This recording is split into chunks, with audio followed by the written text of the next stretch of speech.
이번 문제는 2018학년도 6월 34번 문제였습니다. 첫 문장부터 해석을 해보면 Since life began in the oceans, most life including freshwater life has a chemical composition more like the ocean than freshwater. 생명체들이 바다에서 시작이 되었기 때문에 민물 생명체를 포함해서 대부분의 생명들은 화학 요소를 갖고 있다고 합니다. 어떤 화학 요소냐 하면 민물보다 바다와 더 가까운 화학 요소라고 합니다. 우리는 첫 문장을 읽고 모순적인 뉘앙스를 느낄 수 있었습니다. 민물 생명체는 당연히 민물에 살고 있기 마련이죠. 민물에 살고 있음에도 불구하고 그들이 실제로 더 많이 갖고 있는 것은 민물보다 바다와 같은 화학 요소들을 더 갖고 있다라고 했으니 모순을 느끼고 왜라는 질문을 던질 줄 알아야 됩니다. 따라서 뒷문장은 왜라는 그 첫 문장에 대한 설명이 나오겠구나 라고 우리는 유추도 가능했습니다. 뒷문장을 읽어보면 It appears that most freshwater life did not originate in freshwater, but is secondary adapted, having passed from ocean to land and then back again to freshwater. 이것은 다음처럼 보일 수 있다라고 합니다. 대부분의 민물 생명체들은 민물에서 생겨난 것이 아닌 것처럼 보일 수 있지만 2차적으로 적응한 것이라고 합니다. 어떻게?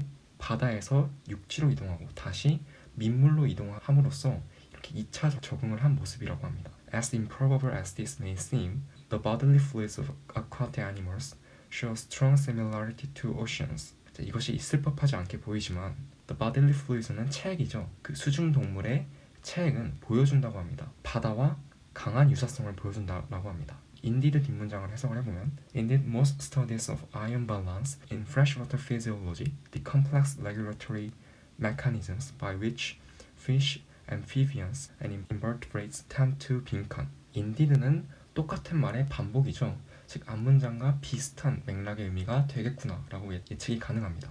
Most studies of ion balance, 민물 생리의 이온 균형이죠. 민물 생리의 이온 균형의 대부분의 연구들은 도큐멘트, 기록을 한다라고 합니다. 무엇을? 그 복잡한 조절 기제를 기록을 하는데 어류, 양서류, 무척족 동물들이 빈칸하려고 하는 조절 기제죠. 그래서 by which의 사전적 의미는 일련의 프로세스를 의미합니다. 과정을 설명을 하는데 즉 여기서는 앞에 나와 있는 복잡한 조절 기제에 대한 설명을 보여줍니다. 예를 들어서 어류, 양서류, 무척주 동물들이 빈칸을 시도하려고 하는 복잡한 조절 기제라고 해석이 될 수 있습니다. 즉 여기서 민물 생명체들이 갖고 있는 특징을 의미할 수 있는데 이러한 특징은 계속해서 언급한 특징과 연관을 지어서 생각을 해야 됩니다. 빈칸 다음 문장을 해석을 해보면 It is these sort of unexpected complexities and apparent contradictions that make ecology so interesting. 자, 이것은 예상치 못한 복잡성이죠. 복잡성의 한 부분입니다. 또한 명백한 모순이라고 하는데 이 생태계를 흥미롭게 만들어주는 명백한 모순이라고 합니다. The idea of a fish in a freshwater lake struggling to accumulate salts inside its body to mimic the ocean reminds one of the other great contradictions of the biosphere. 바다를 모방하기 위해서 그들의 몸이죠. 이 몸 속에 소금을 계속해서 축적하려고 하는 그런 노력들을 하는 바다 민물 생명체들의 생각들은 reminds, 상기시켜준다고 합니다. 무엇을? 생물권의 위대한 모순들을 상기시켜준다고 합니다. 여기까지 해석을 해보면 빈칸의 논리적 범주를 설정을 해보도록 하겠습니다. 자, 먼저 첫 번째로 민물 생명체의 특징과 관련해서 앞에서 첫 문장부터 빈칸 전까지 계속해서 강조했던 한 특징들을 생각을 해야 됩니다. 두 번째는 그것이 바로 민물 생명체임에도 불구하고 바다와 더 비슷한 요소를 가지고 있다. 즉 민물 생명체들이 민물보다 바다와 더 가까운 그림을 우리는 연상을 할 수 있어야 됩니다. 1번을 보면 Maintain an inner ocean in spite of surrounding freshwater. 둘러싼 담수에도 불구하고 내부 바다의 성질을 유지하려고 한다. 자, 빈칸의 논리적 범주와 정확히 일치합니다. 그들이 담수라고 하는 것은 그들이 현재 담수에 살고 있죠. 민물에 살고 있습니다. 그들이 사는 곳이 민물이기 때문에 둘러싸이는 것이 민물인데 이 민물에도 불구하고 내부 바다의 성질을 유지한다. 오션과 더 가까워지려고 하는 모습을 연상을 할 수 있어야 됩니다. 1번이 정답입니다. 2번 Attain ion balance by removing salts from inside their body. 몸에 있는 염분을 제거함으로써 이온 균형을 얻으려고 한다. 염분을 제거한다라는 말은 바다보다 민물에 더 가까운 그림이니까 이 글의 핵심 주제와 정반대되는 모습입니다. 3번 Return to the ocean to escape from their natural enemies. 천적을 피하기 위해 바다로 되돌아가려고 한다.